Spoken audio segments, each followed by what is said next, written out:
In today's video, I'm going to teach you how to add accumulation distribution indicators on TradingView Pro, quick and easy.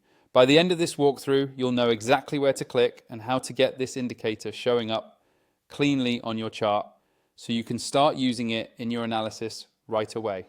First, make sure you're logged into your TradingView account and have a chart open. It can be any market or time frame. The process is the same.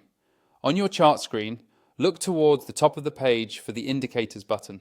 It's usually near the middle or upper left area, close to the time frames and other chart tools. Go ahead and click on Indicators. This opens up the main indicators and strategies window where you can search and browse everything TradingView offers. Inside this window, you'll see several tabs and categories. To keep things simple, we're going to use the built-in technical indicators that come with TradingView.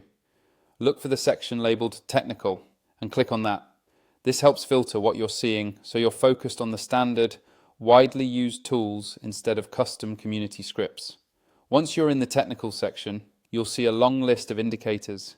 You can scroll through it, but the fastest way is to use the search bar at the top of this window. Click in the search field and start typing Accumulation Distribution. As you type, TradingView will automatically narrow down the list to anything that matches those words. When you see Accumulation Distribution appear in the list of results, that's the one we want. This is a volume-based indicator that helps you understand whether money is flowing into or out of an asset, which can be really useful for confirming trends or spotting potential reversals. Go ahead and click on Accumulation Distribution. As soon as you select it, the indicator will be added to your chart, usually as a separate panel underneath your price candles. Take a moment to make sure it's visible and properly added.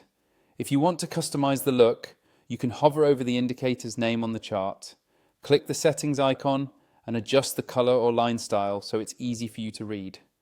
If you don't have TradingView Pro yet and you'd like to follow along with all the features I'm using, check out the link in the video description. You can sign up there and get started with the same tools and layout you're seeing on screen.